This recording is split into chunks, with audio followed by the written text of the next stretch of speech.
बस, आता काही क्षणांचाच प्रश्न आहे। यापुढे कुणालाही उत्तर द्यायची गरज नाही, कुणाचा अपमान सहन करायची गरज नाही, कुणाच्या नजरा सहन करायच्या नाहीत। गुरुदेव गुरुदेव, ए सदाशिव, अरे कसला विचार करतोय हा? अरे काही क्षणांचा तर प्रश्न आहे, मग कोणाला उत्तर द्यायला नको, कुणाकडूनही अपमान सहन करायला नको, कुणाच्या नजरा सहन करायला नको।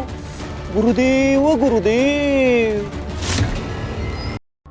भक्तांनी कधी धीर सोडायचा नसतो। धीर सोडणं म्हणजे गुरुवरच्या विश्वासाला तिलांजली देण्यासारखंच आहे, आणि ते योग्य नाही। गुरुदेव गुरुदेव। सदाशिव, काय आहे यात? पाणी। गुरुदेव गुरुदेव। ए सदाशिव,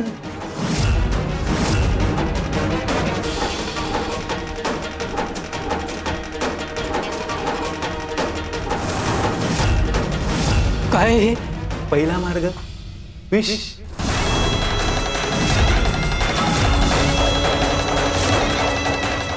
विष?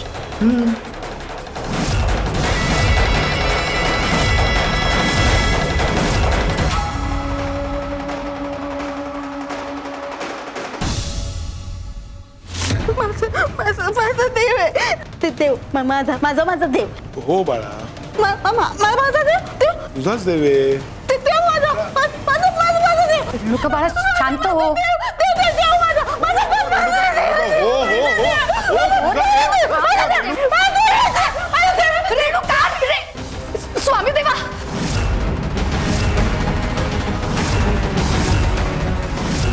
देवा थांबवा ना तिला, तिची मनस्थिती अजून बरी नाहीये। ती गावात गेली तर गावातले लोक त्रास देतील तिला। देवा अशा अवस्थेत ती कुठे जाईल, काय करेल, काही सांगता येत नाहीये। देवा देवा तिला थांबवा।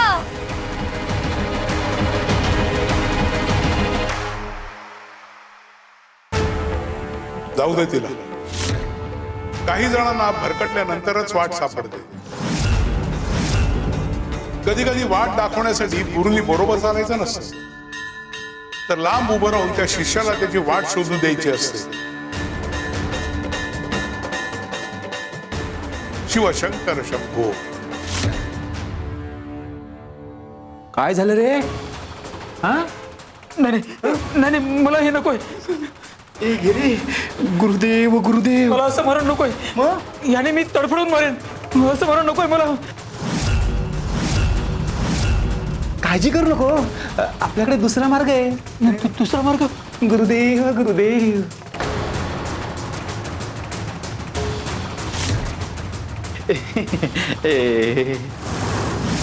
गुरुदेव गुरुदेव। याचं काय करू?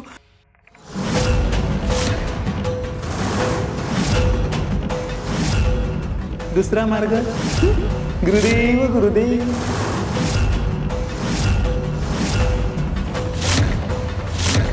खरंच मी कुणालाच नकोय।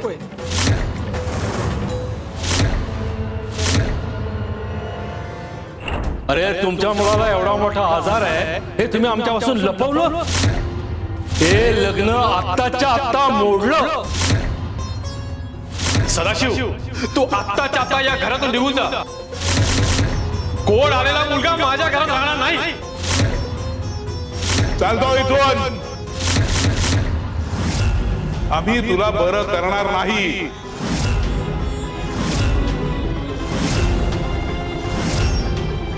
धीर सोडणं म्हणजे गुरुवरच्या विश्वासाला तिलांजली देण्यासारखंच आहे।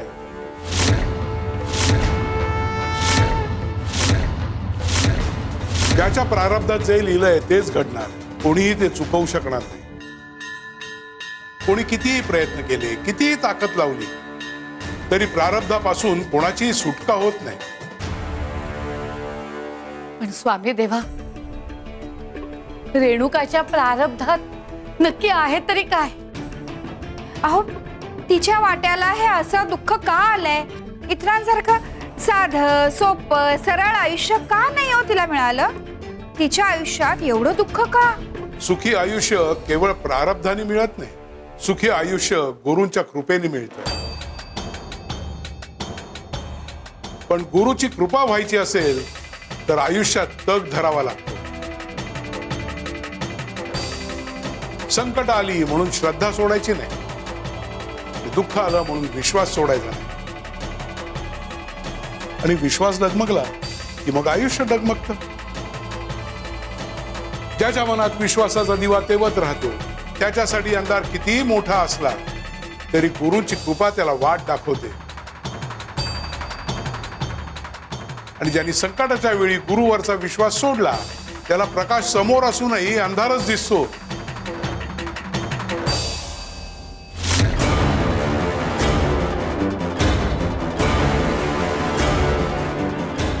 त्याने आत्महत्या केली तर स्वामींची गुरु म्हणून बदनामी होईल. त्यांच्या भक्तानेच आयुष्य संपवलं. ही बातमी सगळीकडे पसरली की गुरुदेवांकडून मला बक्षीस मिळेल ते वेगळे. गुरुदेव गुरुदेव.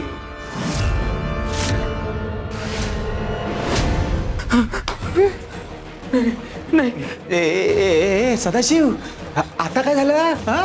नाही नाही, मी माझं रक्त बघू शकणार नाही. असं मरण नकोय मला. आणि सुद्धा मी तडफडूनच मरणार. मला मला एकदाच मुक्त व्हायचंय या सगळ्यातून. एकदाच मुक्त व्हायचंय. गुरुदेव गुरुदेव. हे सदाशिव हिंमत हारू नको. आपल्याकडे अजून एक मार्ग आहे. कोणता? गुरुदेव गुरुदेव.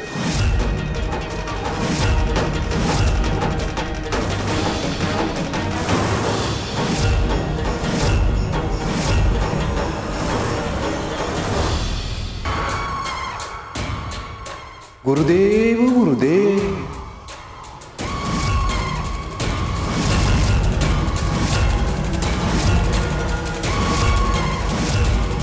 आता विचार बदलू नकोस, मागे हटू नकोस. तिसरा मार्ग बरोबर ओळखलंस. हा? तुला बरोबर कळलं. गुरुदेव गुरुदेव.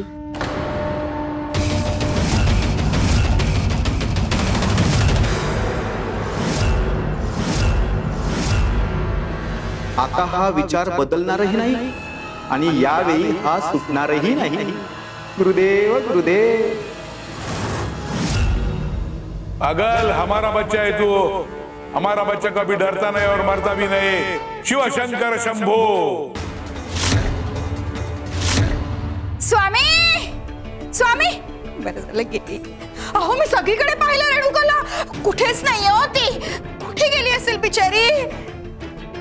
मी आलेच जरा. स्वामी, अहो रेणुकाची अवस्था ना मला बघवत नाहीये हो. मानसिक दृष्ट्या फार खचली आहे बिचारी. आता तिला खरं काय खोटं काय हे कसं समजणार, हो की नाही? नाही म्हणजे कोण माणसं चांगली कोण वाईट हे समजू शकत नाही ना ती. मग अशा अवस्थेत ती तुमच्यावर विश्वास कसा ठेवणार, धीर कसा धरणार, हो ना? तिच्या लेखी मागचं सगळंच पुसलं गेलंय. जणू तिचं जगच संपलंय. हो ना, आल्यापासून अगदी शांत शांत आहे.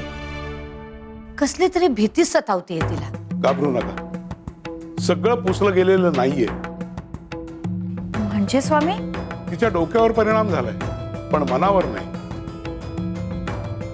मनात जे खोलवर साचतं ते तिथेच जमून राहतं. म्हणूनच तर ती सारखी माझा देव असं म्हणत असावी. हो, तिच्या मनात श्रद्धा अजून जिवंत आहे पण त्याच्यावर भीतीची धूळ साठली. स्वामी, रेणुका तुमची लाडकी आहे हे अगदी स्पष्ट दिसतंय आता आम्हाला. तुम्ही तिची एवढी काळजी घेता, एवढी माया करता, मग तिच्या वाटेला एवढं दुःख काय येतंय स्वामी? हा प्रश्न फक्त रेणुकेचा नाहीये कपिले. हा प्रश्न अनेक माणसं विचारत राहतात. कुठला प्रश्न स्वामी? माझ्याच वाट्याला हे का? कपिले, जा बरं स्वयंपाकघरातून आपली भाज्यांची टोपली घेऊन ये. हो आणते.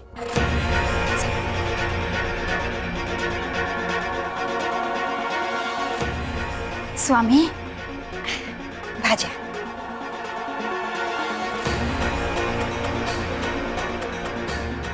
हे गाजर दिसायलाही छान आणि याची चवही गोड आहे.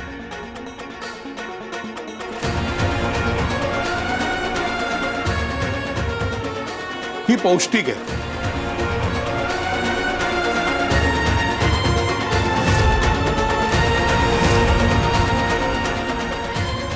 आता मला एक सांग, कांदा कापला की त्याचा वास कसा येतो?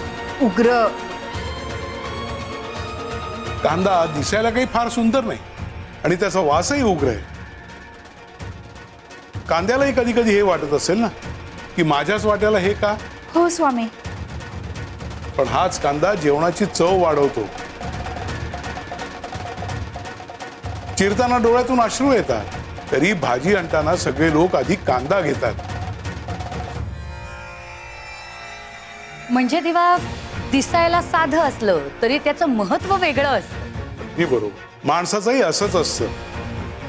एखादा माणूस बाहेरून सुंदर दिसतो म्हणून तोच सर्वात चांगला असेल असं नाही.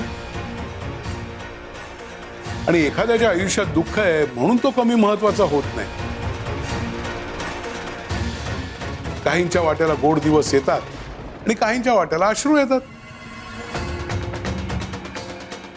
काहींना जग समजून घेतं आणि काहींना ते घेत नाही. पण प्रत्येकाच्या आयुष्यात काही ना काहीतरी गुण दडलेलेच असतात. फक्त ते तुम्हाला दिसत नाही पण ते आम्हाला दिसतात. स्वामी, एखाद्याचं दुःख बघून आपण त्याला कमी लेखतो, ही आपली चूक आहे का? दुःखात असलेल्या माणसाला दोष देण्यापेक्षा त्याचा गुण शोधा. कारण माणसाची खरी किंमत त्याच्या परिस्थितीने ठरत नाही, त्याच्या मनात दडलेल्या गुणांनी ठरते. गुरु म्हणून आपल्याला प्रत्येकाचं महत्व माहीत असतं आणि म्हणूनच प्रत्येकाला आम्ही जपतो. रेणुकालाही, रेणुकालाही आणि तुलाही. मलाही. जग ज्याला निरुपयोगी समजतं त्याच्याकडूनच उद्या कदाचित एखाद्याचं आयुष्य उजळतं. आणि म्हणूनच कोणालाही कमी लेखू नका. गुरुच्या दृष्टीने प्रत्येक जीव महत्वाचा असतो. कारण प्रत्येक जीवामध्ये काही ना काहीतरी वेगळं देण्याची शक्ती असते. म्हणजे स्वामी, ज्याचं दुःख आपल्याला दोष वाटतो त्याच्यातही गुण दडलेला असतो, बरोबर ना?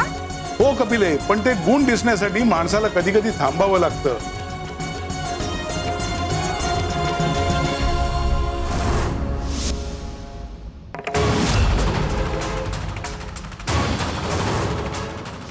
अरे तुमच्या मुलाला एवढा मोठा आजार आहे हे तुम्ही आमच्यापासून लपवलं. हे लग्न आत्ताच्या आत्ता मोडलं. सदाशिव, तू आत्ताच्या आता या घरातून निघून जा. कोण आलेला मुलगा माझ्या घरात राहणार नाही. आम्ही तुला बरं करणार नाही. आत्ताच्या आता निघून जा, गावाबाहेर जा.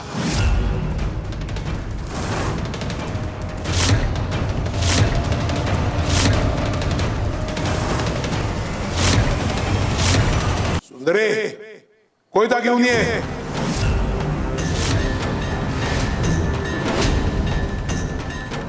हो आणते.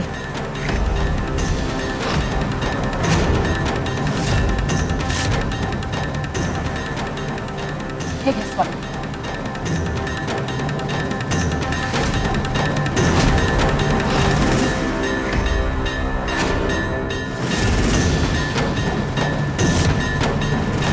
स्वामी असा कोयता घेऊन कुठे गेले असतील?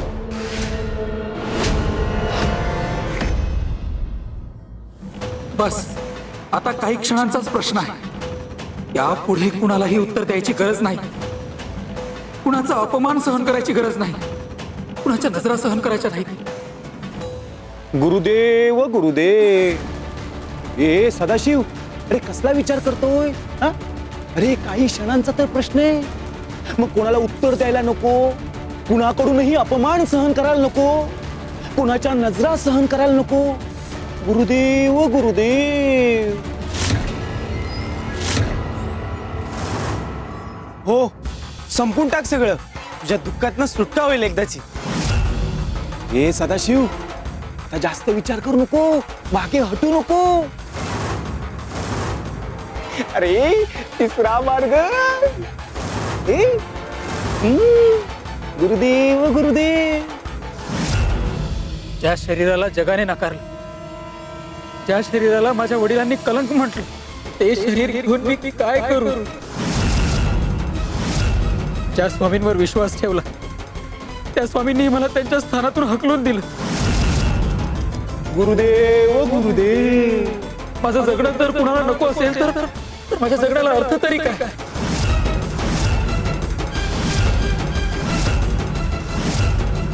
बस रे आता, किती विचार करशील? चल चल चल. स्वामी मला क्षमा करा.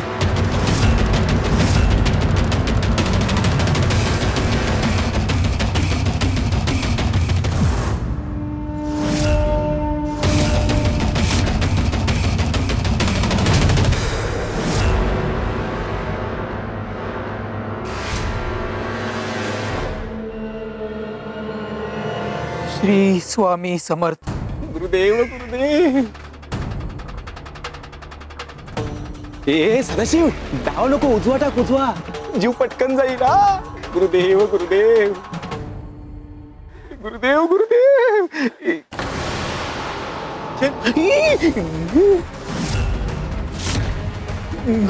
गुरुदेव गुरुदेव. ओ, तू काय केलंस हे? हा? अरे तू त्याला का वाचवलंस? तो जीव देत होता ना. मग काय करायला हवं? एक माणूस जीव द्यायला निघाला तर त्याला वाचवायचं सोडून तुम्ही त्याला आणखी पुढे ढकलता. इतके निर्दयी झाला, इतके अमानुष आहात. ए तू गप बस. का? का वाचवलंत मला? मला मरू द्यायचं होतं. मला आता जगायचं नाहीये, खरंच जगायचं नाहीये. अरे बाळा, अक्कल आहे का तुला? देवाने तुला आयुष्य कशासाठी दिलं होतं? अर्ध्यातच संपवण्यासाठी. दुःख झालं म्हणून आयुष्य संपायचं नसतं बाळा. दुःखातून शिकायचं असतं. जखम झाली म्हणून प्रवास थांबायचा नसतो. कर्माचं, कर्तव्याचं आणि जबाबदारीचं एक वर्तुळ असतं. ते वर्तुळ पूर्ण झाल्याशिवाय कोणालाही या जगातून जाता येत नाही. माणूस स्वतःहून त्या वर्तुळातून बाहेर पडू पाहतो, पण नियती त्याला असं जाऊ देत नाही. म्हणून लक्षात ठेव, आयुष्य संपवण्याचा अधिकार माणसाला नाही.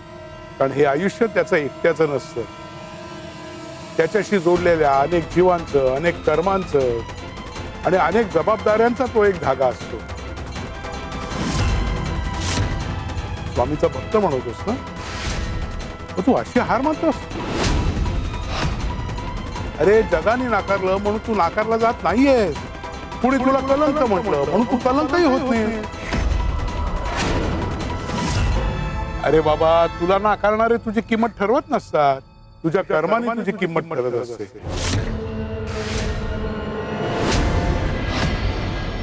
काय झालं बाळा तुला अंगत? काय झालं? का रडतोस तू? हा, काय झालं? काय झालं तुला? का रडतोय? अहो बघा ना, मार्तंड महाराजांनी पाठवलेलं चूर्ण तेही दिलं याला, पण काही परिणाम झालेला दिसत नाही. मलाही तेच कळत नाही राधा. महाराजांनी स्वतःच्या आशीर्वादाने दिलेलं चूर्ण, त्याचा तरी परिणाम व्हायला हवा होता. त्या स्वामींनी पुन्हा काहीतरी केलं असेल. म्हणजे मला सांग राधा, मार्तंड महाराजांनी दुसरी पुढे दिली होती. कदाचित त्या स्वामींच्या माणसांनी त्यांना गाठलं असेल. ती पुढे बदलली असेल किंवा किंवा त्यात काहीतरी केलं असेल. अहो अहो मग हे असं असेल तर खूप जास्त धोकादायक आहे. आपल्याला वाटतंय की आपण स्वामींपासून सावध आहोत, पण जर ते आपल्यापेक्षा 2 पावलं पुढे असतील तर? मला तर काहीच समजत नाही राधा. आपण मार्तंड महाराजांवर विश्वास ठेवला, त्यांनी सांगितल्याप्रमाणे सगळं केलं, तरीही आपलं बाळ शांत होत नाहीये. आपण उगाच ह्या अक्कलकोटमध्ये आलो. दुसऱ्या कुठल्या तरी गावात गेलो असतो, जर आपण कुठेतरी लांब गेलो असतो ना, तरी असं काही घडलंच नसतं. ना ते स्वामी, ना त्यांचा पिच्छा, ना हे आपल्यावरचं सावट. कुठे अडकलोय तो आपण? माहित नाही. बाळा, तुम्ही काही ठरवलं तरी तेच घडेल असं नसतं. मग काय घडतं? घडतं तेच जे विधिलिखित असतं आणि कर्माला धरून असतं. हो, माझं काय चाललंय आणि तुम्ही काय सांगताय मला काही कळतच नाहीये.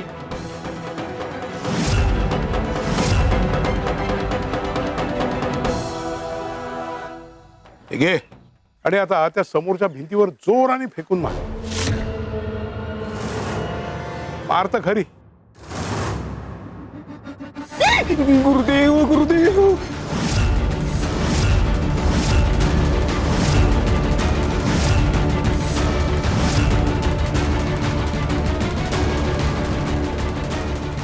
ज्या वेगाने तू दगड त्या भिंतीवर मारला त्याच वेगाने तो तुझ्याकडे परत आला. कर्मही असंच असतं. तुम्ही जे देता तेच कधी कधी तुमच्याकडे परत येतं. चांगलं कर्म केलं तर त्याचं फळही चांगलंच मिळतं. आणि जर कधी कोणाला वेदना दिल्या तर त्या वेदनांचं उत्तरही द्यावंच लागतं. म्हणून आयुष्याला दोष देण्याआधी आपल्या कर्मांकडे बघा.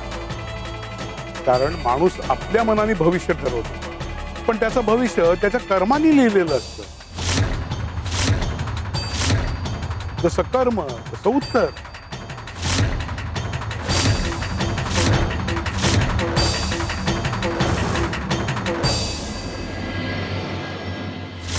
राधा, एवढं घाबरू नकोस.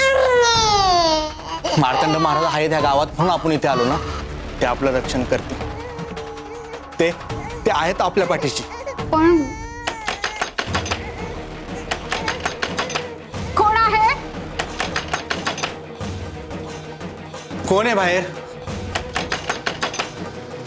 अहो, एवढ्या जोरात दार वाजतंय पण उत्तर का देत नाहीये कोणी? थांब, मी बघतो. हो, नको. बाहेर कोण आहे आपल्याला माहिती नाही. जर त्या स्वामींनी घातपाताच्या हेतूने कोणाला पाठवलं असेल तर? हो, पण पाहिल्याशिवाय कसं कळणार? थांब, मी दार नाही उघडत. फक्त बाहेर कोण आहे ते बघतो फटीतून.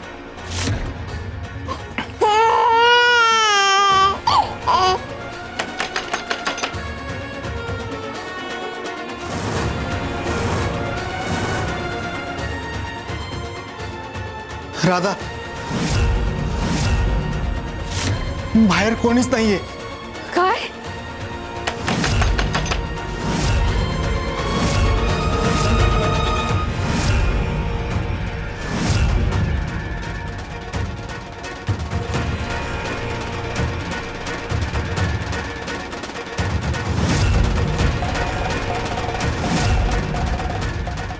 थांबा. दरवाजा नका उघडू.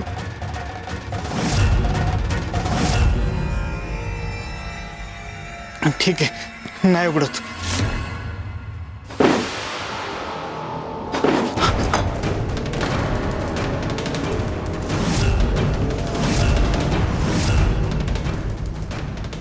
थांब, मी बाहेर बघून येतो.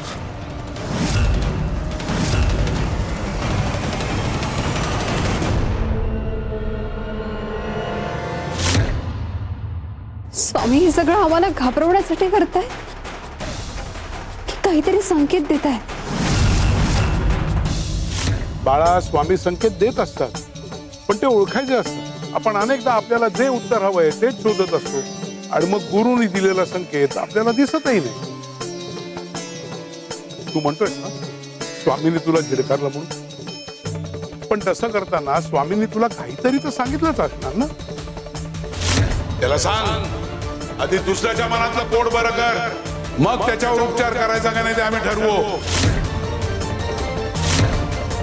हो, सांगितलं. काय सांगितलं? त्यांनी सांगितलं की कुणाच्या तरी मनातलं कोड बरं कर. पण कुणाच्या मनातलं कोड बरं करायचंय ते सांगितलंच नाही. मला काही कळलंच नाही. गुरुदेव गुरुदेव, अरे स्वामी तेच तर करतात. अरे तुझ्या स्वामींना ना काही करायचं नसतं म्हणून अशी कोळी घालत फिरतात. गुरुदेव गुरुदेव. नाहीतर काय, आजार बरा करता येत नाही, आश्रय देता येत नाही, काहीतरी बोलून जायचं, त्याला आशेवर ठेवायचं. गुरुदेव गुरुदेव तुझ्या मार्तंड सारखे नाही आहेत ते स्वामी. गुरुदेव गुरुदेव. ए सदाशिव, तुझ्या स्वामींकडे जर एवढीच शक्ती असेल तर तुझ्यावर ही वेळ का आली? रे, तुला घरच्यांनी बाहेर काढलं, तुझं लग्न मोडलं, तुझ्या अंगावर रोग आला, हा? आता तुला गावातही राहता येणार नाही. मग एकटं आयुष्य जगून काय करणार आहेस?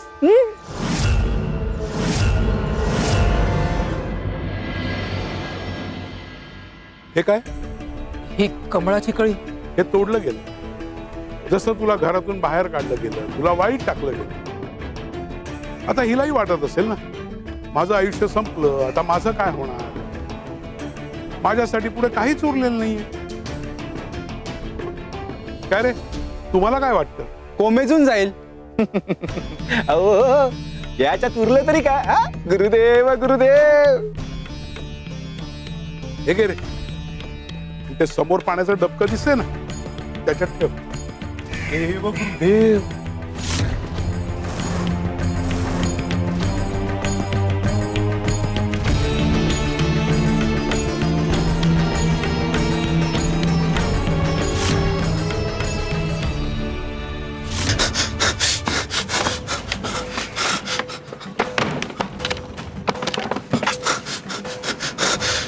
राधा, आता बाहेर कोणीच नाहीये.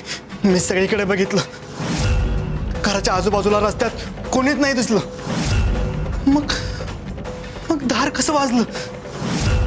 काय प्रकार आहे हा? आपल्याला काही भास होतोय का? नाही नाही, हा भास नव्हता. मी स्वतः ऐकलाय, स्वतः माझ्या डोळ्यांनी दार उघडताना पाहिलंय. हे सगळं आपल्या डोळ्यासमोर घडलंय.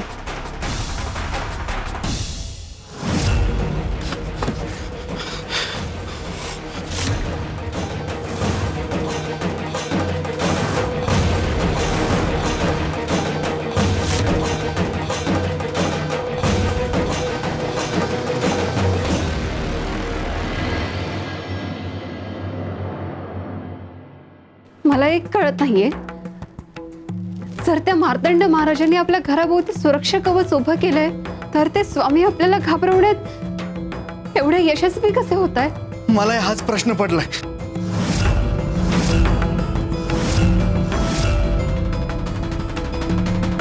हे कशाला ठेवलंस? हा? काय होणार आहे त्याचं? गुरुदेव गुरुदेव. ते बघ,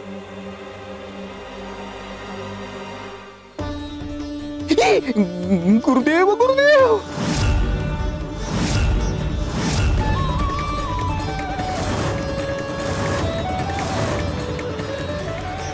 पाहिलं?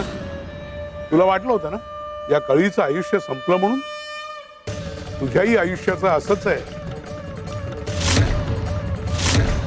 बाळा. स्वामी तुझी परीक्षा घेत आहेत. अजून तुझं खूप आयुष्य बाकी आहे. जसं हे फुल आता देवाच्या चरणी वाहिलं जाऊ शकतं, अनेक ठिकाणीही वापरलं जाऊ शकतं. बाळा, तुझंही आयुष्य असंच आहे. पुढे जाऊन ते कोणाच्या तरी उपयोगी पडू शकतं, सुखी होऊ शकतं. योग्य वेळेची वाट बघ.